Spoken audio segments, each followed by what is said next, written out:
نحمدہ ونصلی علی رسول الکریم بسم اللہ الرحمن الرحیم فلیحذر الذین یخالفون عن امرہ ان تصیبہم فتنہ او یصیبہم عذاب علیم۔ حضرات گرامی قدر، حضرت رسول اللہ صلی اللہ علیہ وسلم ان کی سیرت طیبہ کے حوالے سے آپ حضرات نے آج میری ذمہ داری لگائی ہے اور اسی حوالے سے اپنی چند گزارشات کو آپ حضرات کے سامنے رکھنے کی کوشش کروں گا۔ آپ حضرات کے علم میں یہ بات موجود ہے کہ کائنات میں جتنے بھی لوگ پیدا ہوئے وہ مقام و مرتبہ کے اعتبار سے ایک دوسرے کے ہم پلہ نہیں ہیں۔ جو مومن و مسلمان ہوتے ہیں، جو متقی ہوتے ہیں، کافر ان کے مقام کا مقابلہ نہیں کر سکتے۔ کافروں کی زندگی کے بارے میں مالک کائنات کا اعلان ہے، والذین کفروا یتمتعون ویاکلون کما تاکل الانعام والنار مثوی لہم۔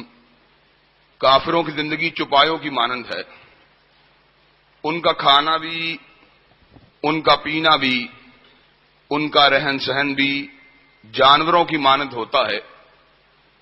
والنار مثوی لہم، اور اللہ احکم الحاکمین نے ان کے لیے جہنم کے دہکتے ہوئے انگاروں کو تیار کر دیا ہے۔ لیکن جو مومن و مسلمان ہوتے ہیں وہ مقام کے اعتبار سے کافر لوگوں کے مقابلے میں بلند و بالا ہوتے ہیں، لیکن ہر مسلمان بھی مقام کے اعتبار سے ایک دوسرے کے ہم پلہ نہیں ہوتا۔ صلحاء، نیکوکار لوگ یہ بڑے بلند مقام پہ فائز ہیں، لیکن کسی شہید کی عظمت کا مقابلہ نہیں کر سکتے۔ اور شہداء صلحاء کے مقابلے میں اونچے مقام پہ فائز ہیں، لیکن یہ کسی صدیق کی عظمت کا مقابلہ نہیں کر سکتے۔ اور صدیقین بھی اونچے اور اعلی مقام پہ فائز ہیں، لیکن یہ کسی نبی کی عظمت کا مقابلہ نہیں کر سکتے۔ اور انبیاء بھی اونچے مقام پہ فائز ہیں، لیکن انبیاء اپنے مقام بلند کے باوجود کسی رسول کی عظمت کا مقابلہ نہیں کر سکتے۔ اور رسول اللہ مقام بلند کے اوپر فائز ہیں، لیکن 5 بڑے رسول جن میں سیدنا نوح بھی شامل ہیں، سیدنا ابراہیم بھی شامل ہیں، سیدنا موسیٰ بھی شامل ہیں، سیدنا عیسیٰ بھی شامل ہیں، اور حضرت رسول اللہ صلی اللہ علیہ وسلم بھی شامل ہیں، ان کی عظمت کا مقابلہ نہیں کر سکتے۔ لیکن جب مراتب کی بلندی کی بات ہوگی تو اس بات کو کہنا پڑے گا کہ ساری کائنات کے صلحاء ایک طرف ہوں، ساری کائنات کے شہداء ایک طرف ہوں، ساری کائنات کے صدیقین ایک طرف ہوں، ساری کائنات کے انبیاء ایک طرف ہوں، یہاں تلک کہ ساری کائنات کے رسول اللہ ایک طرف ہوں، اولو العزم رسول ایک طرف ہوں، یہ سارے جمع ہو جائیں میرے نبی کی عظمت کا مقابلہ نہیں کر سکتے۔ یہ مقام بلند اگر حاصل ہوا حضرت رسول اللہ کو تو اس وقت سے حاصل ہوا جب ابھی کائنات کے اندر سورج نے چمکنا بھی شروع نہیں کیا، چاند نے مسکرانا بھی شروع نہیں کیا، ستاروں نے جگمگانا بھی شروع نہیں کیا۔ حضرت رسول اللہ کو یہ مقام اگر حاصل ہوا تو عالم ارواح میں حاصل ہوا۔ عالم ارواح میں جلسے 2 ہوئے تھے۔ ایک جلسہ وہ تھا جو جلسہ عام تھا، اس جلسہ عام میں فاسق بھی شامل ہوئے، فاجر بھی شامل ہوئے، نیکوکار بھی شامل ہوئے، شہداء بھی شامل ہوئے، اس میں اتقیاء بھی شامل ہوئے، اذکیاء بھی شامل ہوئے، علماء بھی شامل ہوئے، فقہاء بھی شامل ہوئے۔ جلسے کا عنوان توحید باری تعالیٰ تھا۔ مالک نے اعلان فرما دیا، الست بربکم، کیا میں تمہارا رب نہیں؟ سب نے یک زبان ہو کے یہ بات کہی تھی، قالوا بلا، اللہ یقیناً تو ہمارا رب ہے۔ لیکن ایک جلسہ عالم ارواح میں اور بھی ہوا تھا، اور وہ جلسہ عام نہیں تھا، اس جلسے میں رب اکبر نے شمولیت کی اجازت اگر دی تو کائنات کی سب سے اعلی ہستیوں کو دی تھی.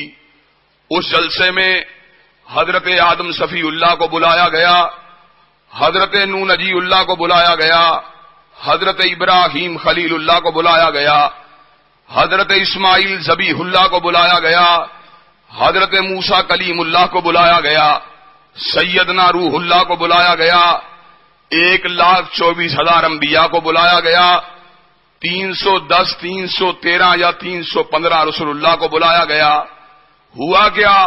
مالک نے اعلان فرما دیا وَإِذَا أَخَذَ اللَّهُ مِيثَاقَ النَّبِيِّينَ لَمَا آتَيْتُكُم مِّن كِتَابٍ وَحِكْمَةٍ ثُمَّ جَاءَكُمْ رَسُولٌ مُصَدِّقٌ لِّمَا مَعَكُمْ لَتُؤْمِنُنَّ بِهِ وَلَتَنصُرُنَّهُ قَالَ أَقْرَرْتُمْ وَأَخَذْتُمْ عَلَىٰ ذَٰلِكُمْ إِصْرِي قَالُوا أَقْرَرْنَا قَالَ فَاشْهَدُوا وَأَنَا مَعَكُم مِّنَ الشَّاهِدِينَ فَمَن تَوَلَّىٰ بَعْدَ ذَٰلِكَ فَأُولَٰئِكَ هُمُ الْفَاسِقُونَ. ذرا غور کیجئے مالک کیا کہتے ہیں. کہا ہے گروہ انبیاء میں آپ کے سر کے اوپر تاج امامت و نبوت رکھنے والا ہوں، آپ کو صاحب شریعت بنانے والا ہوں، آپ کو اپنے وقت کا امام بنانے والا ہوں، آپ کو کائنات کا رہنما بنانے والا ہوں. لیکن یاد رکھیے اگر آپ کی زندگیوں میں عبداللہ کے لخت جگر آ جائیں، آمینہ کے نور نظر آ جائیں، حضرت رسول اللہ صلی اللہ علیہ وسلم آ جائیں، آپ نے اپنی امامت کو نہیں منوانا بلکہ امامت اگر منوانی ہے تو کالی کملی والے کی منوانی ہے. یہ مقام حضرت رسول اللہ کو صلی اللہ علیہ وسلم اس وقت سے حاصل ہے جب عالم ارواح میں ابھی روحوں کو جسموں کی پوشاک بھی نہیں پہنائی گئی تھی. اور آج میں آپ حضرات کے سامنے اس حوالے سے گفتگو کرنے کی کوشش کروں گا کہ حضرت رسول اللہ صرف فقہاء سے اعلیٰ نہیں، صرف علماء سے اعلیٰ نہیں، صرف خطباء سے اعلیٰ نہیں، صرف ادیبوں سے اعلیٰ نہیں، صرف شعراء سے اعلیٰ نہیں، صرف حکام سے اعلیٰ نہیں، بلکہ کائنات میں رب اکبر نے جب سب انبیاء کو پیدا کر دیا، سارے انبیاء اپنے کسی بھی وصف کے اعتبار سے، اپنے کسی بھی خصوصیت کے اعتبار سے، اپنی کسی بھی صلاحیت کے اعتبار سے کملی والے کی عظمت کا مقابلہ نہیں کر سکتے. آئیے پہلی بات کے اوپر غور کرتے ہیں. حضرت رسول اللہ کس اعتبار سے باقی انبیاء سے اعلیٰ ہے؟ اللہ حکم الحاکمین نے جتنے بھی انبیاء کو بھیجا اپنے علاقے کا امام بنا کے بھیجا، اپنے وقت کا بڑا بنا کے بھیجا. چنانچہ ارشاد ہوا وَلَقَدْ أَرْسَلْنَا نُوحًا إِلَىٰ قَوْمِهِ، ہم نے نوح کو اپنی قوم کا بڑا بنا کے بھیجا. وَإِلَىٰ عَادٍ أَخَاهُمْ هُودًا، ہم نے جناب ہود کو قوم عاد کا بڑا بنا کے بھیجا.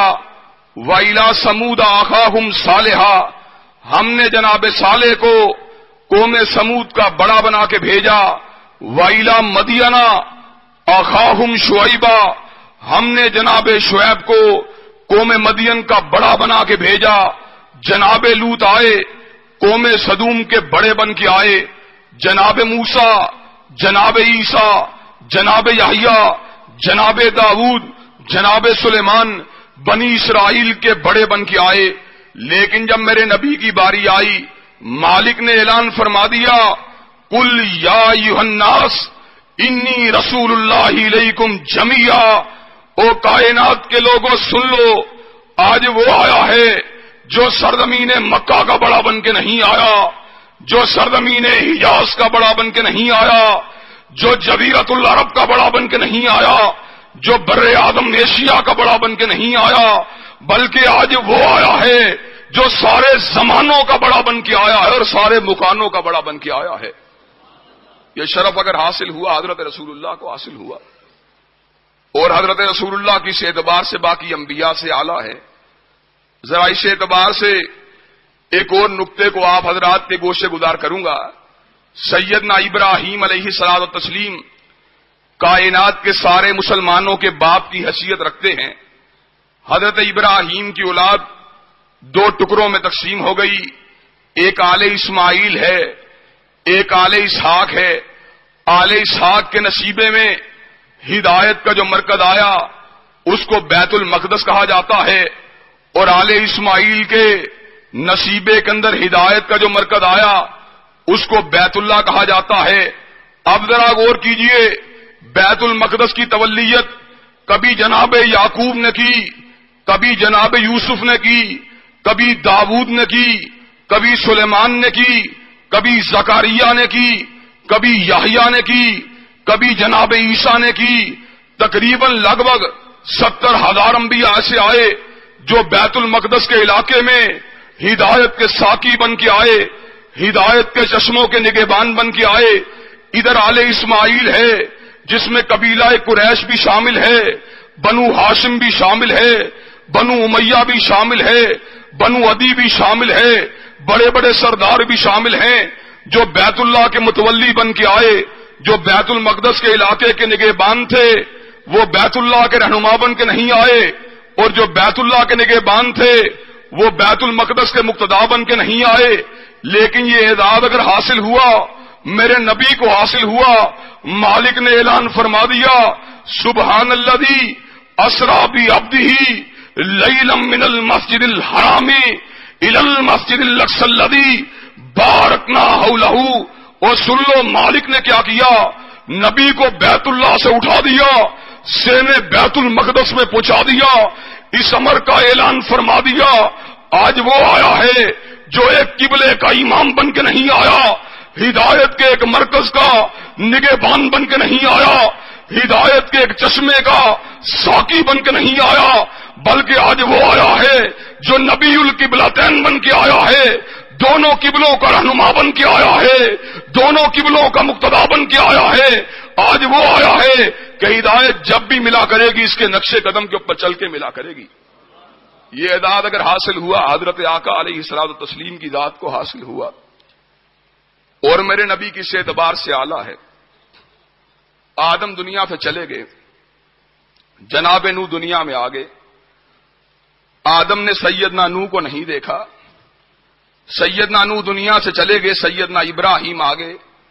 سیدنا نوح نے سیدنا ابراہیم کو نہیں دیکھا، سیدنا ابراہیم دنیا سے چلے گئے، جناب یوسف آ گئے، آپ نے جناب یوسف کو نہیں دیکھا، جناب یوسف دنیا سے چلے گئے، جناب موسیٰ آ گئے، آپ نے جناب موسیٰ کو نہیں دیکھا، جناب موسیٰ دنیا سے چلے گئے، آپ نے جناب داؤد کو نہیں دیکھا، جناب داؤد دنیا سے چلے گئے، آپ نے جناب عیسیٰ کو نہیں دیکھا۔ لیکن ذرا میرے آقا کی شان کے اوپر غور کیجئے، جس دن میرے رب نے سینے بیت اللہ سے اٹھا کر سینے بیت المقدس میں پہنچا دیا، میرے نبی نے کیا دیکھا؟ ہزاروں کی تعداد میں خوبصورت چہروں والے موجود ہیں۔ میرے نبی نے اتنے حسین چہرے پہلے کبھی نہیں دیکھے تھے۔ میرے آقا کے ہمراہ جبریل بھی موجود تھے۔ میرے آقا نے اتنے خوبصورت چہروں کو دیکھ کے جناب جبریل کو یہ بات کہی، ہزاروں کی تعداد میں یہ خوبصورت چہروں والے کہاں سے آئے ہیں؟ کہا آدم صفی اللہ سے لے کر عیسیٰ روح اللہ تک سارے رسول اللہ آئے ہیں۔ کہا یہ تو دنیا سے چلے گئے۔ کہا مالک نے ان کو دوبارہ بھیجا ہے۔ کہا دوبارہ کس مقصد کے لیے بھیجا ہے؟ کہا ان کو نماز ادا کرنے کے لیے بھیجا ہے۔ کہا نماز کو کیوں ادا نہیں کرتے؟ کہا ان کو اپنے امام کا انتظار ہے۔ کہا ان کا امام کون ہے؟ جبریل امین نے اپنے دست اقدس کو نبی کے کاندھے اقدس کے اوپر رکھ دیا، ان کو مصلی امامت پہ کھڑا کر دیا۔ کارش کے رب نے آپ کو 1,24,000 انبیاء کا امام بنا دیا ہے۔ اور ذرا غور کرنا، سیدنا آدم دنیا سے چلے گئے، حضرت نوح نے شریعت اللہ کے جھنڈے کو اٹھا لیا، حضرت نوح بھی دنیا سے چلے گئے، جناب ابراہیم نے شریعت اللہ کے جھنڈے کو اٹھا لیا، حضرت ابراہیم بھی دنیا میں نہیں رہے، جناب اسماعیل اور اسحاق نے شریعت اللہ کے جھنڈے کو اٹھا لیا، جناب اسحاق بھی چلے گئے، جناب یعقوب نے شریعت اللہ کے جھنڈے کو اٹھا لیا، جناب یعقوب بھی چلے گئے، جناب یوسف نے اللہ کی شریعت کے جھنڈے کو اٹھا لیا، جناب یوسف بھی چلے گئے، جناب موسیٰ اور ہارون نے اللہ کی شریعت کے جھنڈے کو اٹھا لیا، جناب موسیٰ اور ہارون بھی چلے گئے، سیدنا داؤد اور سلیمان نے اللہ کی شریعت کے جھنڈوں کو اٹھا لیا، یہ بھی دنیا سے چلے گئے، جناب یحییٰ اور عیسیٰ نے اللہ کی شریعت کے جھنڈوں کو اٹھا لیا۔ پھر وہ وقت بھی آیا جب حضرت آقا کائنات کے امام بن کے آئے، کائنات کے مقتدا بن کے آئے، کائنات کے پیشوا بن کے آئے۔ مالک نے اعلان فرما دیا، ما کان محمد ابا احد من رجالکم ولکن رسول اللہ و خاتم النبیین۔ وہ آج سے پہلے نبوت کا سلسلہ بھی چلتا رہا، رسالت کا سلسلہ بھی چلتا رہا، آسمانی الہام کا سلسلہ بھی چلتا رہا، لیکن آج وہ آیا ہے جس کے بعد کائنات میں کوئی نبی نہیں آئے گا۔ ختم نبوت کے جھنڈے کو اٹھانے والا آ پہنچا ہے۔ آج کے بعد جو بھی دعوی نبوت کرے گا، چاہے وہ مسلمہ کذاب ہو، چاہے وہ اسود انسی ہو، چاہے وہ غلام محمد قادیانی ہو، چاہے وہ علی محمد باب ہو، چاہے وہ بہاءاللہ ہو، چاہے وہ علی جا محمد ہو، چاہے وہ راشد الخلیفہ ہو، اور جو بھی دعوی نبوت کرے گا، کملی والے کے آ جانے کے بعد مالک کائنات کے لعنتوں کی برکھا اس کے اوپر برستی رہے گی۔ اس اعتبار سے بھی میرے نبی کائنات کے تمام دیگر انبیاء سے اعلیٰ ہیں۔ اور کس کس پہلو کے اوپر غور کیا جائے، نبیوں کی دعوت کے بارے میں تو آپ کو علم ہے کہ نبیوں کی دعوت کیا تھی۔ پوری کائنات کے جتنے بھی انبیاء آئے ایک ہی دعوت کو لے کے آئے۔ اللہ نے وہ الفاظ بھی بیان کر دیے، وہ منہج بھی بیان کر دیا، وہ عقیدہ بھی بیان کر دیا۔ ارشاد ہوا، وما ارسلنا من قبلک من رسول الا نوحی الیہ انہ لا الہ الا انا فاعبدون۔ جتنے بھی انبیاء آئے اسی دعوت کو لے کے آئے، نہ شجر کے سامنے جھکا کرو، نہ حجر کے سامنے جھکا کرو، نہ سورج کے سامنے جھکا کرو، نہ ستارے کے سامنے جھکا کرو، نہ چاند کے سامنے جھکا کرو، نہ مرکت کے سامنے جھکا کرو، نہ مزار کے سامنے جھکا کرو، نہ ڈھیری کے سامنے جھکا کرو، نہ گدی کے سامنے جھکا کرو، نہ درگاہ کے سامنے جھکا کرو، نہ دربار کے سامنے جھکا کرو۔ وہ اپنی جبین نیاز کو کٹوانا گوارا کر لینا، مگر غیر اللہ کے آستانے پہ جھکانا گوارا نہیں کرنا۔ انبیاء اسی دعوت کو لے کے آئے۔ حضرت نوح علیہ الصلوۃ والتسلیم وہ بھی اسی دعوت کے نقیب تھے۔ کہا یعوس نصر ود سوا، ان کی پوجا کرتے ہو، وہ اللہ کی پوجا کیا کرو۔ بستی کے ظالموں نے کیا کیا، نہ نوح کے بڑھاپے کو دیکھا، نہ نوح کی سفید داڑھی کو دیکھا، نہ نوح کی کمر میں موجود ہم کو دیکھا، نہ اس کی پیشانی پہ موجود سجدوں کے اثرات کو دیکھا، نہ اس کے چمکتے ہوئے چہرے کو دیکھا، نہ اس کی دعوت پہ غور کیا، نہ اس کے مقام پہ غور کیا، نہ اس کے منصب پہ غور کیا۔ ظالموں نے کیا کیا، قالوا مجنون وازدجر، کہنے لگے دیوانہ، اور پتھر مارنے لگے۔ سیدنا نوح توحید کی ہاتھ اور پتھر کھاتے رہے۔ 950 برس گزرنے کے بعد مالک نے اعلان فرما دیا، انہ لن یؤمن من قومک الا من قد آمن۔ اے نوح، آئندہ کے بعد تیری قوم میں سے کوئی شخص بھی ایمان کو نہیں لائے گا۔ سیدنا نوح نے اس بات کو سنا، کہا اللہ، ان لوگوں نے میرے ساتھ بڑی زیادتیاں کی ہیں۔ اللہ، جائیداد کا تنازع نہیں تھا، اللہ ذات کا جھگڑا نہیں تھا، اللہ انانیت کی جنگ نہیں تھی۔ اللہ، ان لوگوں نے مجھے تیری توحید کے لیے مارا ہے۔ اللہ، میری دعا ہے تو یہ ہے، ربی لا تذر علی الارض من الکافرین دیارا۔ اللہ، جو لوگ تیری توحید کو نہیں مانتے، اللہ جو لوگ میری رسالت کو نہیں مانتے، اللہ ان کو زمین کے اوپر باقی نہیں رہنے دینا۔ اور آئیے، اسی نبی کا بیٹا ہے، وہ ود کے خلاف توحید کے نعرے کو لگانے والا، وہ یعوق اور نصر کے خلاف، وہ سوا کے خلاف توحید کے آوازے کو اٹھانے والا۔ اور یہ نبی بھی اسی شان سے آیا ہے، کہتا ہے لات کے سامنے نہ جھکا کرو، منات کے سامنے نہ جھکا کرو، عزا و حبل، لیلا اور بوانا کے سامنے نہ جھکا کرو۔ میرے نبی کو بھی مارا گیا، طائف کی وادی میں میرے نبی کو اتنا مارا گیا، اتنا مارا گیا کہ میرے آقا لہو کے گرنے کی وجہ سے آپ کی وجود میں ایک نکاحت کا احساس پیدا ہو جاتا ہے، آپ کے وجود میں کمزوری پیدا ہو جاتی ہے۔ قدمہائے مبارکہ لہو کے گرنے کی وجہ سے جوتوں کے ساتھ چپک جاتے ہیں. ایسے عالم میں حضرت جبریل آئے، ملک الجبال بھی ساتھ تھا. کہا حبیب حکم کیجئے طائف کی اس وادی کو دو پہاڑوں کے درمیان پیس کے رکھ دیا جائے. میرے نبی نے جواب میں کیا بات کہی تھی؟ کہا اللہم اہدی قومی فإنہم لا یعلمون. اللہ میرے کریا کے لوگوں کو ہدایت دے دے، یہ مجھ کو پہچانتے ہی نہیں ہیں. اور ذرا غور کیجئے میرے نبی کی کس کس بات پہ غور کیا جائے. سیدنا سلیمان نے ایک دعا مانگی تھی، کہا رب اغفر لی وہب لی ملکا لا ينبغی لأحد من بعدی انک انت الوہاب. اللہ سلیمان کی خطاؤں کو معاف کر دینا اور ایسی حکومت دینا جو سلیمان کے بعد کسی دوسرے کے نصیبے میں نہیں آئے.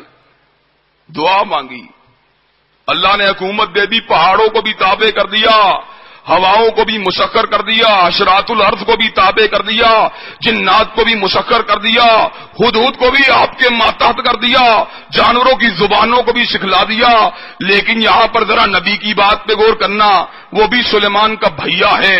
اس کے پاس بھی جبریل آئے. کہا حبیب حکم کرو مکہ کی کنکریوں کو آپ کے لیے سونا بنا دیا جائے. کہا جبریل کیا کہتے ہو؟ وہ سونا بنانے کی بات کرتے ہو. میری ایک ہی تمنا ہے، میں ایک دن بھوکا رہوں، مجھ کو ایک دن کھانے کے لیے ملے. کہا حبیب یہ بات کیسی بات ہے؟ کہا یہ بات اس لیے کہتا ہوں جس دن کھانے کے لیے ملے اس دن شکر کر کے مالک کائنات کو راضی کر لیا کروں، جس دن بھوکا رہوں اس دن صبر کر کے مالک کائنات کو راضی کر لیا کروں. اور آئیے کس کس نبی سے اور کس کس حوالے سے بات کی جائے. سیدنا موسیٰ اللہ نے بڑے اعجاز سے نوازا ہے. بستی کے لوگ پانی کی فریاد کرتے ہیں، وَإِذِ اسْتَسْقَىٰ مُوسَىٰ لِقَوْمِهِ فَقُلْ اضْرِب بِّعَصَاكَ الْحَجَرَ فَانفَجَرَتْ مِنْ اثْنَتَا عَشْرَةَ عَيْنًا. بستی کے لوگ کہنے لگے ہمیں پانی کی ضرورت ہے. اور موسیٰ کے ذرا اعجاز پہ غور کرنا، اللہ نے اعلان کیا اور موسیٰ اپنے عصا کو پتھر پہ مارنا، پتھر پہ عصا کو مارنا تیرا کام ہے اور پتھر میں سے جسموں کو نکالنا یہ میرا کام ہے. مالک نے کیا کیا؟ 12 جسموں کا رواں فرما دیا. بڑے اعجاز کی بات ہے. ایک پتھر جو تھوڑی دیر پہلے پانی سے علیحدہ تھا، پانی کے اعتبار سے جمود کا شکار تھا، اس پہ حضرت موسیٰ کی ضرب لگنے کی وجہ سے، آپ کے عصا کے لگنے کی وجہ سے پانی اس میں سے رواں ہو گیا، 12 چشمے نکل آئے. لیکن گجرانوالہ کے لوگوں ایمانداری سے یہ بات کہنا، پانی جب بھی نکلتا ہے پتھروں کے سینے کے اندر سے نکلتا ہے، پہاڑوں کے دامنوں کے اندر سے نکلتا ہے. وہ آؤ موسیٰ کے بھائیاوی بات پہ غور کرنا. حضرت آقا حدیبیہ کا مقام ہے، 1400 صحابہ موجود ہیں اور نبی نے اپنے ہاتھ کو، اپنے عصا کو کسی پتھر کے سینے پہ نہیں مارا. نبی نے اپنے ہاتھ کی انگلیوں کو کھولا، مالک کائنات نے 5 انگلیوں میں سے 5 نہروں کا رواں فرما دیا. نبی کی کیا بات کی جائے. اور حضرت عیسیٰ بھی بڑے اعجاز والے ہیں. اللہ نے کلام اللہ میں یہ بات کہی، بدبان عیسیٰ وَأُحْيِي الْمَوْتَى بِإِذْنِ اللَّهِ. اور میرے دم کا عالم کیا ہے، میں مردہ وجودوں کے اوپر ہاتھوں کو پھیرتا ہوں، مردہ وجود کلام کرنا شروع کر دیتے ہیں. کتنی بڑی بات ہے. وہ دل جس نے دھڑکنا چھوڑ دیا، وہ آنکھ جس نے دیکھنا چھوڑ دیا، وہ ہاتھ جس نے پکڑنا چھوڑ دیا، وہ قدم جس نے چلنا چھوڑ دیا، وہ زبان جس نے کلام کرنا چھوڑ دیا، وہ عیسیٰ کے دم کا عالم کیا ہے. عیسیٰ کا ہاتھ اس وجود سے لگتا ہے، پورا کا پورا وجود دوبارہ متحرک ہو جاتا ہے. بہت بڑے دم کی بات ہے. لیکن آؤ میرے نبی کے دم کی بات کے اوپر بھی غور کرنا. پختہ ممبر کو تعمیر کیا، اس سے پہلے کھجور کے تنے کے ساتھ ٹیک لگا کے خطبے کو دیا کرتے تھے.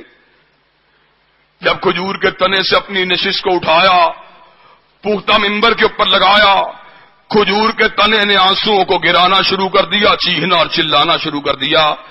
میرے آقا کھجور کے تنے کے قریب آتے ہیں، جدائی کی وجہ سے رونے والے کھجور کے تنے کو اپنے سینے کے ساتھ لگاتے ہیں. کھجور کے تنے نے جب نبی کے سینے کو اپنے ساتھ لگتا ہوا محسوس کیا، کھجور کے تنے نے رونا بند کر دیا۔ اور دنیا عیسائیت سے تعلق رکھنے والوں، مجھ کو یہ بات بتلاؤ، سیدنا عیسیٰ نے اس کو زندہ کر دیا جس میں زندگی کی حرارت موجود تھی، لیکن میرے نبی نے اللہ کے حکم سے اس کو زندہ کر دیا جس میں زندگی کی حرارت بھی موجود نہیں تھی۔ اسی لیے کسی کہنے والے نے کہا تھا، حسن یوسف دمے عیسیٰ یدے بیداری، آنچے ہوبا ہما دارن تو تنہا داری۔ اور نبیات کی کیا بات کی جائے کہ آپ یوسف کا حسن لے کے آئے، آپ عیسیٰ کا دم لے کے آئے، آپ موسیٰ کا ید لے کے آئے، یوں محسوس ہوتا تھا مالک کائنات نے آپ کی ذات میں سارے نبیوں کے خصائص کو جمع کر کے رکھ دیا ہے۔ اتنا کامل وجود، اتنا مکمل وجود کائنات میں اس سے پہلے کبھی پیدا نہیں ہوا۔ اور اب نبی کی بات آئی ہے تو کچھ بات ان کی سیرت و صورت کے حوالے سے بھی میں آپ کے ضرور گوشے گزار کروں گا کہ اس وقت چشم تصور میں حسن رخسار، ان کے چہرے کی دل ربائی، ان کے چہرے کی دلکشی، آپ کے سراپے کا حسن میرے باطن کو یوں محسوس ہوتا ہے جیسے منور کر رہا ہو۔ کائنات میں بڑے بڑے حسین پیدا ہوئے، لیکن کائنات کے اندر کبھی بھی آمنہ کے لال سے زیادہ حسین چہرہ پیدا نہیں ہوا علیہ الصلوۃ والتسلیم۔ ابن جابر یہ بات کہتے ہیں، میں نے 14ویں کی رات میں جب چاند کو دیکھا تھا تو میرے ذہن میں یہ خیال آیا تھا کہ مالک نے چاند سے زیادہ حسین کسی چیز کو پیدا نہیں کیا۔ کہا چاندنی رات تھی اور بادل بھی نکلے ہوئے تھے، اور چاند کبھی بدلیوں کی اوٹ کے اندر سے باہر نکلتا تھا، کبھی باہر سے اندر جاتا تھا۔ چاند اور بادلوں کے اس کھیل نے مجھ کو مسحور کر کے رکھ دیا۔ کہا مجھ کو پتا بھی نہیں چلا، میرے قدم بے اختیار بغیر میرے ارادے کے لاشعوری انداز میں کچی چھت والی مسجد نبی کی طرف اٹھنے لگے۔ کہا میں مسجد نبی کے اندر پہنچا، میں نے کیا دیکھا، آمینہ کے لال علیہ الصلوۃ والتسلیم نے سورج چادر کو اوڑا ہوا ہے اور چہرہ چادر کی اور سے ایسے نظر آتا ہے جیسے بدلیوں کی اور سے چاند نظر آتا ہے۔ کہا میں نے آسمان کے چاند کو دیکھنا شروع کیا اور پھر مدینہ کے ماہ تمام کو دیکھنا شروع کیا۔ کہا میری نگاہ دوبارہ آسمان کے چاند پہ پڑی اور پلٹی تو بدر منیر کے چہرہ پرانوار کے اوپر پڑی۔ میں نے بے اختیار ہو کے کہا من وجهک المنیر لقد نور القمر، کہ آقا چاند کو بھی اگر حسن ملا ہے تو آپ کے چہرہ پرانوار سے ملا ہے۔ ان کی کیا بات کی جائے کہ حلیمہ کے قدم تو پلٹنے لگے تھے، لیکن اس کے حسن نے، اس کی دل ربائی نے حلیمہ کے اٹھتے ہوئے قدموں کو روک لیا تھا۔ اور حلیمہ کے ذہن میں یہ خیال آیا تھا، حلیمہ مدتوں سے بچوں کو پال بھی رہی ہو، پالتی بھی رہی ہو، اپنے بچے بھی موجود ہیں، لیکن دل سے فیصلہ کرنا، اتنا حسین چہرہ اس سے پہلے بھی کبھی دیکھا ہے؟ تو حلیمہ کے دل نے اس بات کی گواہی دی تھی کہ کائنات میں جتنے بھی حسین پیدا ہوئے، محمد تیرے حسن کا مقابلہ کائنات کا کوئی بھی حسین نہیں کر سکتا صلی اللہ علیہ وسلم۔ اور اگر کمال باطنی کی بات کی جائے اور کمال روحانی کی بات کی جائے تو کئی مرتبہ میرے ذہن میں یہ خیال آتا ہے کہ نبی ایک کامل اور مکمل جو ان کا وجود تھا اس کے پیچھے کئی باتیں موجود تھیں۔ اللہ کی حفاظت بھی تھی، اللہ کی تائید بھی تھی، مکمل طور پہ اللہ حکم الحاکمین کا آپ ایک انتخاب تھے، لیکن ایک غیر معمولی بات آپ کی ذات میں ایسی پیدا ہوئی جیسا واقعہ کائنات میں کسی کے ساتھ رونما نہیں ہوا۔ آپ اس بات کو اچھی طرح سمجھتے ہیں کہ ہمارے سینے میں ایک دل موجود ہے، اور دل جو ہے ہمارا یہ شہوات کا مرکز بھی ہے، یہ بخل کا مرکز بھی ہے، اس کے اندر کینہ بھی موجود ہوتا ہے، حسد بھی موجود ہوتا ہے، حب جاہ بھی موجود ہوتی ہے، حب مال بھی موجود ہوتا ہے، حبس زر بھی موجود ہوتی ہے، حسن پرستی بھی موجود ہوتی ہے۔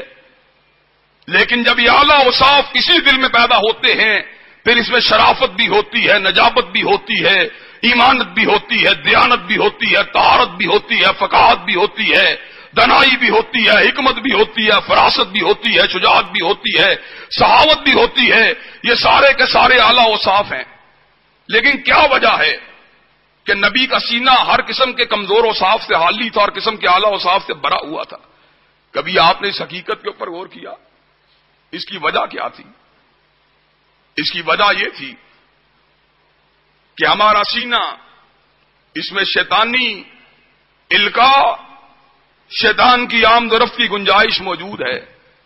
لیکن میرے نبی کے سینے کی کیا بات کی جائے کہ ابھی چھوٹے سے ہوا کرتے تھے، آسمان سے فرشتوں کو بھیج کر میرے نبی کے سینے کو شک کر دیا گیا.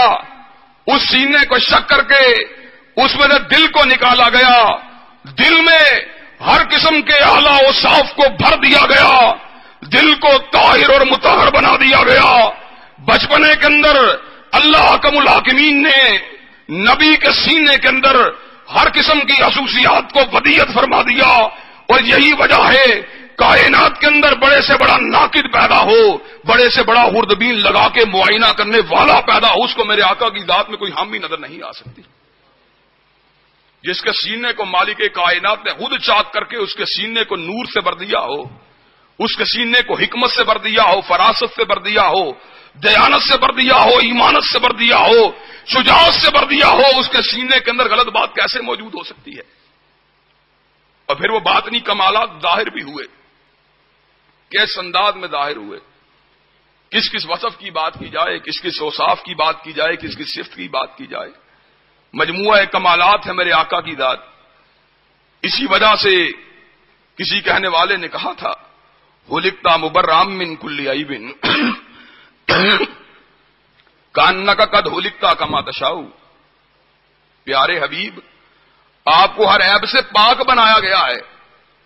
اور کبھی کبھی تو یوں محسوس ہونے لگتا ہے کہ آپ بارگاہ رب العالمین میں کھڑے تھے، اللہ کو کہہ رہے تھے اللہ مجھ کو ایسے بنا، اللہ مجھ کو ایسے بنا. پیارے حبیب، آپ کہتے چلے گئے رب آپ کو بناتا چلا گیا تھا. ذرا غور کیجئے کس کس وصف کی بات کی جائے. شجاعت کتنا بڑا وصف ہے، بہت بڑا وصف ہے. اور کائنات میں بڑے بڑے بہادر پیدا ہوئے، لیکن رب اکبر کی قسم ہے نبی کی بہادری کا کوئی مقابلہ نہیں کر سکتا. جرنیل آج بھی موجود ہیں، لیکن جی ایس کیو کے اندر موجود ہیں. کمانڈر آج بھی موجود ہیں، لیکن اپنے مراکز کے اندر موجود ہیں. جہاد کرنے والے آج بھی موجود ہیں، لیکن ان کے کماندار اپنے ہیڈ کوارٹروں کے اندر موجود ہیں. لیکن میرے نبی کی شجاعت کا عالم کیا ہے؟ نبی لڑنے میں سب سے آگے ہوتا ہے اور پلٹنے میں سب سے پیچھے ہوتا ہے. کہا آقا واپسی میں پیچھے کیوں ہوتے ہو؟ کہا اس لیے پیچھے ہوتا ہوں اگر کوئی پشت سے حملہ کرے تو نبی سب سے پہلے اس کا مقابلہ کرنے کے لیے تیار ہو. حنین کے معرکے میں جب ہوادن کے تیر اندازوں نے تیروں کی برکھا کو برسایا تھا اور بڑے بڑے بہادروں کے قدم اکھڑ گئے تھے، تو ایسے عالم میں میرے نبی نے کہا تھا انا النبی لا کذب انا ابن عبد المطلب. اور جس طرح اس بات میں کوئی شک نہیں میں عبد المطلب کا پوتا ہوں، جس طرح اس بات میں کوئی شک نہیں میں عبداللہ کا لہتے جگر ہوں، اور جس طرح اس بات میں کوئی شک نہیں میں آمینہ کا نور نظر ہوں، اسی طرح اس بات کے اندر بھی کوئی شک نہیں رب نے مجھ کو نبی بنا کے بھیجا ہے. وہ نبی وہ ہوتا ہے جو سینے کے اوپر تیروں کی برکھا کو سہنا گوارا کر لیتا ہے، اعدائے دین کی طرف کبھی پشت کو کرنا گوارا نہیں کرتا. شجاعت، اتنا بڑا شجاع کہ بخاری شریف میں روایت موجود ہے کہ مدینہ کی سرحدوں کے اوپر شب خون مارا گیا. صحابہ ہڑبڑا کر اٹھے، گھوڑوں پہ زینے کسی، سرحدوں کا رخ کیا. کیا دیکھا؟ آمینہ کے لال تنہا واپس آ رہے ہیں. کہا اتنی رات گئے؟ آقا کہاں سے آئے ہو؟ کہا ساتھیو آرام سے سو جاؤ، تمہاری حفاظت کے لیے تمہارے دشمنوں کو بھگا آیا ہوں. یہ تو شجاعت کی بات ہے. اور اگر غیرت کی بات کی جائے، ہم میں بھی غیور لوگ موجود ہیں، اللہ کا فضل ہے، لیکن اپنی بیٹیوں کی حفاظت کرنا اور بات ہے، اور غیروں کی بیٹیوں کی آبروؤں کا تحفظ کرنا اور بات ہے. کملی والے نے اپنی ہی بیٹیوں کی آبروؤں کی حفاظت نہیں کی، بلکہ غیروں کی بیٹیوں کی آبروؤں کا بھی تحفظ کیا تھا. یہودی گنڈے اپنی ہی ملت کی ایک بیٹی کی آبرو کے در پہ ہو گئے. کیا ہوا؟ یہودی کی بیٹی نے رونا شروع کر دیا. کہا میرے موسیٰ کو ماننے والے، میری توریت کو پڑھنے والے، وہ تمہاری ہم مذہب بھی ہوں، تمہاری ہم مسلک بھی ہوں، تمہاری ہم کتاب بھی ہوں، ہم تمہاری ہم دین بھی ہوں. لیکن گنڈا صرف گنڈا ہوتا ہے، اس کو نبی کی شرم نہیں ہوتی، اس کو دین کا پاس نہیں ہوتا، اس کو اللہ کا خوف نہیں ہوتا، اس کو رسول کی شرم نہیں ہوتی. ان کے ہاتھ بڑھتے چلے گئے. ایسے عالم میں یہودی کی بیٹی نے سمجھ لیا اب اگر میری آبرو کو بچائے گا تو وہ بچائے گا جو کائنات کی ہر بیٹی کو فاطمہ کی نظر سے دیکھتا ہے. اپنے چہرے کا روح باب علی کی طرف کیا، کہا واہ محمد، اے محمد علیہ الصلوۃ والتسلیم، آپ کے باب علی کے سامنے لوٹی جا رہی ہوں.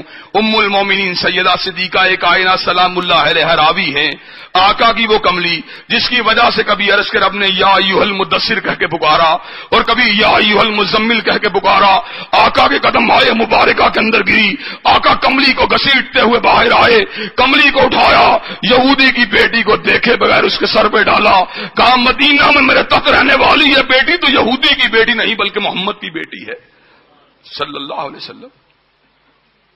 اور غیرت کی بات کی جائے یا حیا کی بات کی جائے، کمواری لڑکیاں بھی بڑی باحیا ہوتی ہیں، لیکن زندگی کے طویل روز و شب کے دوران کبھی نہ کبھی تو کسی غیر کے وجود کے اوپر نظر اضطراری طور پہ بھی ڈل ہی جایا کرتی ہے.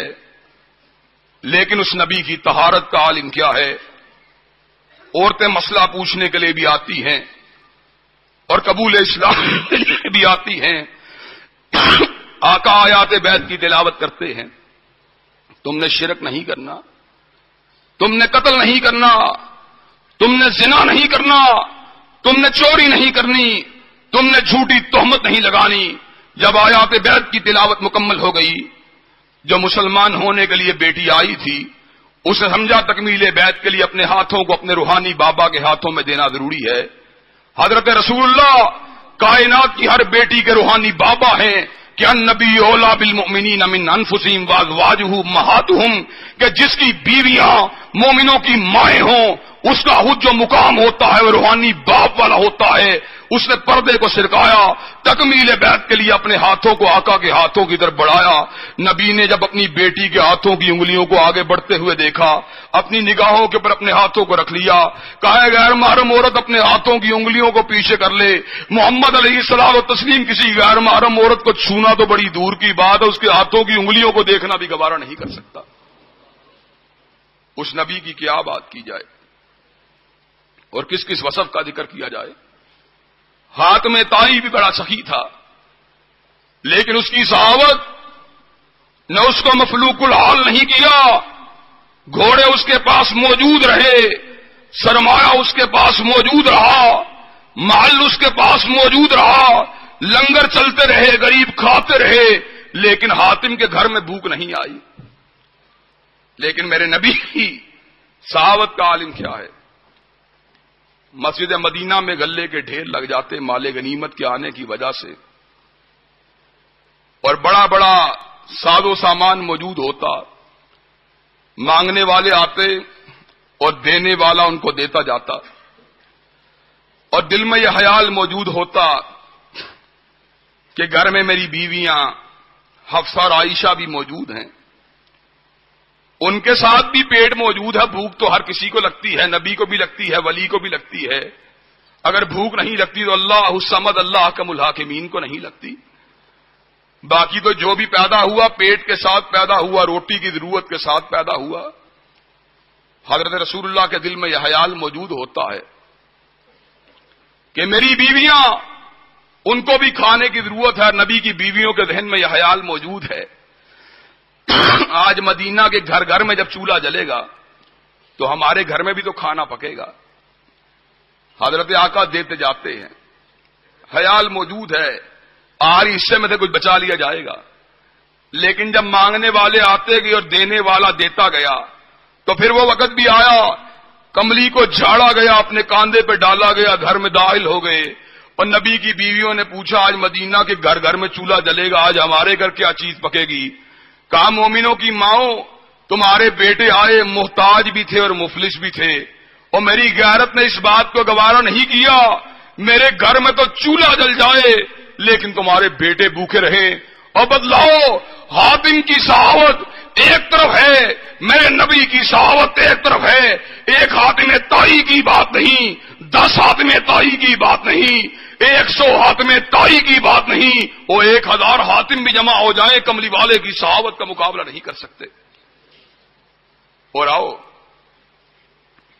رحم دلی کی اگر بات کی جائے، کائنات میں بڑے بڑے رحم دل پیدا ہوئے، لیکن سچی بات یہ کسی کی رحم دلی میرے نبی کی رحم دلی کا مقابلہ نہیں کر سکتی.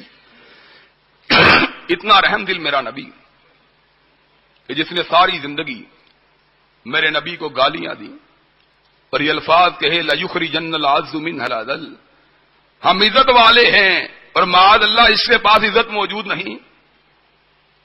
جب اس کی موت کا وقت آیا، اس کا بیٹا آیا، کہا آقا میرے علم میں یہ بات موجود ہے، میرا بابا آپ کو گالیاں دیتا تھا، آپ کو برا بلا کہتا تھا، لیکن میرا تو باپ تھا، میری ایک تمنا اور آرزو ہے، اب اس کی نماز جنازہ کو پڑھا دیجئے.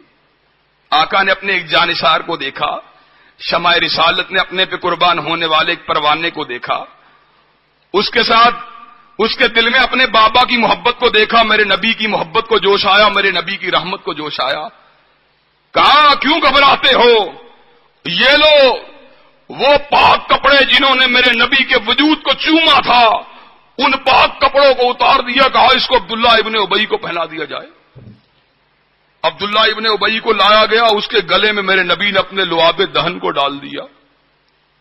نماز جنازہ کو پڑھانے کے لیے کھڑے ہو گئے. فاروق کی غیرت کو جلا لایا، کہا نبی اس کا جنازہ پڑھاتے ہیں جو ساری زندگی برا بلا کہتا رہا. کہا خاموش ہو جاؤ عمر، اگر اللہ میری دعائے مغفرت کی وجہ سے اس کی خطاؤں کو معاف کر دے مجھ کو کیا فرق پڑتا ہے. آسمان سے وحی آتی ہے، استغفر لہم او لا تستغفر لہم ان تستغفر لہم 70 مرۃ فلن یغفر اللہ لہم. اور سن لو، آپ ایک مرتبہ کی بات نہیں، 2 مرتبہ کی بات نہیں، 10 مرتبہ کی بات نہیں، جو آپ کو گالی دیتا ہے اگر آپ 70 مرتبہ بھی اس کے لیے دعائے مغفرت کریں میں اس کو معاف نہیں کروں گا. میرے نبی نے کیا کہا اگر میرے علم میں یہ بات آ جائے میرا اللہ 71 مرتبہ دعائے مغفرت کرنے کی وجہ سے عبداللہ ابن ابی کو معاف کر دے گا، میں 71 مرتبہ عبداللہ ابن ابی کے لیے دعائے مغفرت کرنے کے لیے تیار ہوں. رحمت کی بات کی جائے یا عدالت کی بات کی جائے، نشیرواں بھی بڑا عادل تھا، لیکن نشیرواں کی عدالت میرے نبی کی عدالت کا مقابلہ نہیں کر سکتی. ایک مرتبہ قبیلہ بنو مخزوم کی فاطمہ نے چوری کی. حضرت اسامہ ابن زید آئے، کہا آقا بڑے حسب و نسب والی ہے، بڑے نام والی ہے، اگر اس کا ہاتھ کاٹ دیا گیا قبیلہ بنو مخزوم کی ناک کٹ جائے گی. کہا اسامہ بڑے حسب والی ہوگی، بڑے نسب والی ہوگی، فاطمہ اس کا نام ہے، لیکن کیا یہ میری بیٹی فاطمہ کی عظمت کا مقابلہ کر سکتی ہے؟ کہا میرا اعلان کیا ہے، لو ان فاطمہ بنت محمد سرقت لقطعت یدہا. اور سن لو، اگر محمد کا قلب اطہر، خدیجہ کا لہت جگر، علی کا نور نظر، حسنین کی مادر محترم، سیدۃ النساء اہل الجنہ، اگر فاطمہ بھی چوری کرے تو محمد اس کے بھی ہاتھ کو کاٹ ڈالے گا صلی اللہ علیہ وسلم. نبی کی کس بات کا ذکر کیا جائے، وہ ایک کامل، وہ ایک مکمل، وہ ہر لحاظ سے اشرف، وہ ہر لحاظ سے اعلیٰ، وہ ہر لحاظ سے بلند. نبی کی کسی بات کا ذکر کیا جائے. اور میں کئی مرتبہ یہ بات سوچتا ہوں، جتنا اللہ نے میرے نبی کے ذکر کو بلند کیا ہے اتنا کائنات میں کسی کے ذکر کو اسی لیے بلند نہیں کیا کہ جو کمالات اس کی ذات میں موجود تھے ویسے کمال بھی کسی کے پاس موجود نہیں تھے. آج دنیا میں 1 ارب سے زیادہ عیسائی موجود ہیں، 1 ارب سے زیادہ مسلمان بھی موجود ہیں، لیکن تعداد کے اعتبار سے عیسائی مسلمانوں سے زیادہ ہیں. گرجا گھر ان کے بھی موجود ہیں، مسجدیں ہماری بھی موجود ہیں. ذرا بات پہ غور کرنے کی ضرورت ہے. میں وارفان اللہ کا ذکر کی بات کرنے جا رہا ہوں کہ اللہ حکم الحاکمین نے میرے نبی کے ذکر کو کتنا بلند کیا ہے، ان کے کمالات کی وجہ سے، ان کے اوصاف کی وجہ سے، ان کی خصوصیات کی وجہ سے. عیسائی جاتے ہیں گرجا گھروں میں، سنڈے کے سنڈے جاتے ہیں، لیکن اتوار کے اتوار جب گرجا گھروں میں عبادت کا سیشن ہوتا ہے تو نام عیسیٰ کی صدا بلند نہیں ہوتی، گھنٹے کی صدا آتی ہے۔ آپ گجرانوالہ میں موجود ہیں، میں شہر لاہور میں موجود ہوں، اور گرجا گھروں سے ہم نے کبھی نام عیسیٰ کی صدا کو بلند ہوتے ہوئے نہیں سنا، لیکن میرے نبی کے رفیع الذکر ہونے کا عالم کیا ہے؟ مسجد چاہے لاہور میں ہو، چاہے گجرانوالہ میں ہو، چاہے پاکستان میں ہو، چاہے منموہن سنگھ کے دیش ہندوستان میں ہو، چاہے بلیئر کے دیش لندن میں ہو، چاہے بش کے دیش نیو یارک یا واشنگٹن کے اندر ہو، اور جب بھی مسجد میں سے آواز آتی ہے تو یہ آتی ہے اشہد ان لا الہ الا اللہ اشہد ان محمد رسول اللہ۔ اور میں یہ بات کہنا چاہتا ہوں، بش نبی کی عظمت کو نہیں مانتا، بلیئر نبی کی عظمت کو نہیں مانتا، منموہن سنگھ نبی کی عظمت کو نہیں مانتا، لیکن جہاں تک تعلق ہے نام محمد کی جنکار کا، جہاں تک تعلق ہے نبی کے رفیع الذکر ہونے کا، جہاں تک تعلق ہے نبی کے مقام بلند کا، منموہن سنگھ کے کانوں سے بھی 5 مرتبہ نبی کا نام دن میں ٹکراتا ہے، بش کے کانوں کے ساتھ بھی نبی کا نام 5 مرتبہ ٹکراتا ہے، بلیئر کے کانوں کے ساتھ بھی نبی کا نام 5 مرتبہ ٹکراتا ہے، واجپائی کے کانوں کے ساتھ بھی نبی کا نام 5 وقت ٹکراتا ہے، اور اس بات کے اوپر مہر تصدیق کو ثبت کرتا ہے کہ تجھ سے جو حسد کرنے والے ہیں، تجھ سے جو بغض رکھنے والے ہیں، اور تیری جو مخالفت کرنے والے ہیں، ان کے کانوں کے اندر بھی میں تیرے نام کو داخل کر کے رہوں گا۔ وَرَفَعْنَا لَكَ ذِكْرَكَ، جو مقام میرے نبی کو حاصل ہے وہ کائنات میں کسی دوسرے کے نصیبے میں نہیں آیا۔ اور آپ نبی کی کیا بات کی جائے، نبی کے بارے میں کیا بات کہی جائے، اتنا مقام بلند جملہ محلوق میں کسی کو حاصل نہیں ہوا کہ اللہ نے خود ہی کہہ دیا، کہا نماز تم پڑھتے ہو لیکن میں نماز نہیں پڑھتا، اور روزہ تم رکھتے ہو لیکن روزہ میں نہیں رکھتا، زکات تم دیتے ہو لیکن زکات میں نہیں دیتا، وہ حج تم کرتے ہو لیکن میں حج نہیں کرتا، لیکن کہا اور جہاں پر میرے کملی والے کے اوپر درود بھیجنے کی بات آئے گی میں پہلے یہ بات کہوں گا، ان اللہ وملائکتہ یصلون علی النبی یا ایھا الذین آمنوا صلوا علیہ وسلموا تسلیما، اللہ اور اس کے فرشتے نبی کے اوپر درود بھیجتے ہیں، چنانچہ مومنو تم بھی نبی کے اوپر درود بھیجا کرو۔ اور اس بات کے ایک اور مفہوم کے اوپر غور کیجئے، اس کے ایک اور اینگل کے اوپر غور کیجئے۔ رب نے 2 جہاں بنائے، ایک عالم علوی ہے جس میں ملائکہ رہتے ہیں، جس میں حوریں رہتی ہیں، اور ان ساروں سے اوپر عرش معلیٰ کے اوپر عرش بری کے اوپر خود رب اکبر موجود ہے۔ اور دوسرا جہاں بنایا جس میں جنات بھی رہتے ہیں، انسان بھی رہتے ہیں، حشرات الارض بھی رہتے ہیں، جس میں چیونٹیاں بھی رہتی ہیں، جس میں درندے بھی رہتے ہیں، جس میں پرندے بھی رہتے ہیں۔ کہا ایک جہاں اونچا ہے جو عالم علوی ہے، ایک جہاں نیچا ہے جو عالم سفلی ہے۔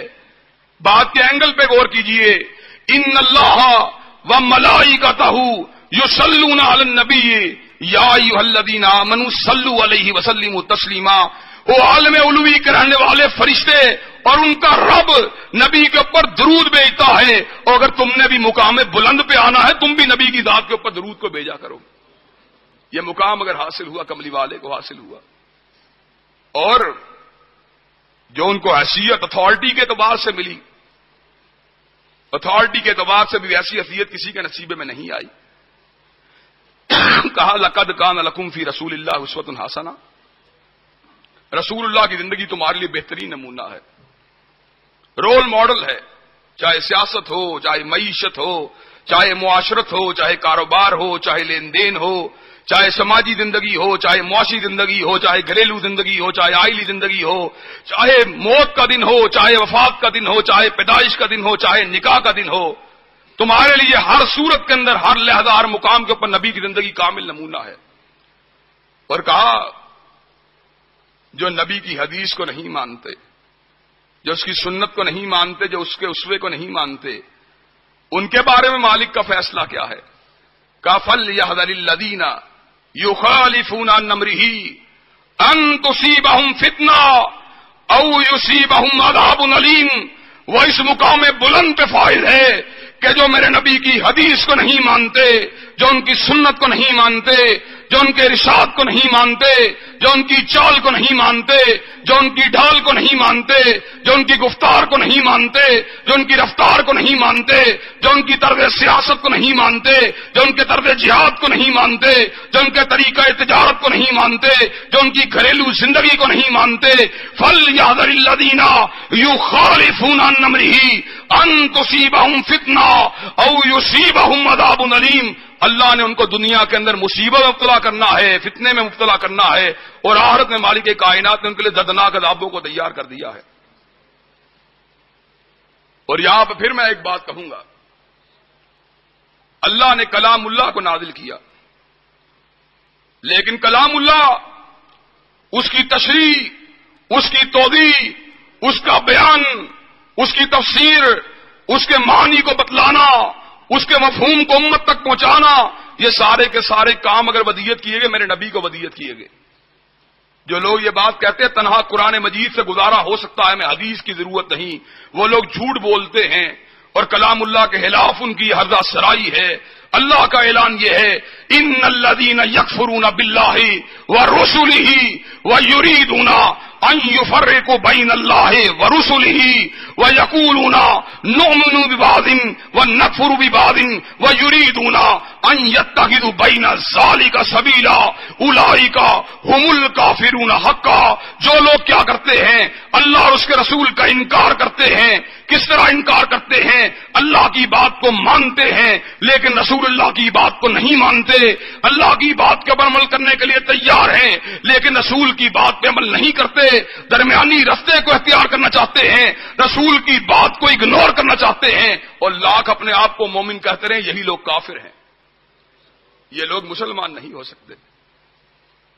کہا نمازوں کو میں نے واجب کیا ہے لیکن رکھتے تم کو مدینے والا بتلائے گا، حج کو میں نے واجب کیا ہے لیکن طواف کے چکروں کی تعداد تم کو کملی والا بتلائے گا، اور سعی کو میں نے واجب کیا ہے لیکن سعی کے چکروں کی تعداد تم کو کملی والا بتلائے گا، اور زکوٰۃ کو میں نے واجب کیا ہے لیکن نصاب تم کو کملی والا بتلائے گا، روزے کو میں نے واجب کیا ہے لیکن اس کے مکروہات بھی، اس کے مفسدات بھی، اس کو توڑنے والی چیزیں بھی، یہ ساری تم کو کملی والا بتلائے گا۔ کہا جو کملی والے کے نقش قدم پہ چلے گا، اس کے بارے میں مالک کا اعلان کیا ہے، قُلْ إِن كُنتُمْ تُحِبُّونَ اللَّهَ فَاتَّبِعُونِي يُحْبِبْكُمُ اللَّهُ۔ اگر تم کو اللہ سے محبت ہے، کملی والے کے نقش قدم پہ چلا کرو، مالک کائنات بھی تم سے محبت کرنے لگیں گے۔ آج ہم یہاں پر جمع ہوئے ہیں تو ہمیں یہاں سے اس درس کو حاصل کرنے کی ضرورت ہے۔ نبی کی سیرت بیان کرنے کے بعد، نبی کی سیرت کو اختیار کرنا، نبی کی سنت کو بیان کرنے کے بعد نبی کی سنت کو اپنانا، حدیث کو بیان کرنے کے بعد حدیث میں عمل پیرا ہو جانا، یہی مسلمان کی زندگی ہے، یہی مومن کا وصف ہے، یہی اس کی کامیابی ہے، یہی اس کی کامرانی ہے۔ اس لیے کہ نبی کے رستے پہ چل گیا، نبی کے نقش قدم پہ چل گیا، اتباع سنت میں لگ گیا، حدیث کی پیروی میں لگ گیا، اسوہ کامل کے پیچھے چل گیا، مالک نے ندا دے دی یحببکم اللہ، اور تم کو اللہ سے محبت ہے، میں تم سے محبت کرنے لگوں گا۔ اللہ ہم کو صحیح معنوں میں کملی والے کی محبت اور ان کی اتباع نصیب فرمائے۔ بہت سے پہلو ابھی موجود تھے لیکن وقت کے اختصار کی وجہ سے اور گلے کی خرابی کی وجہ سے میں نے بات کو مختصر کیا۔ اللہ حکم الحاکمین جو بات کہی گئی ہے سنی گئی، اس پہ ہم سب کو عمل پیرا ہونے کی توفیق نصیب فرمائے۔ واخر دعوانا الحمدللہ رب العالمین۔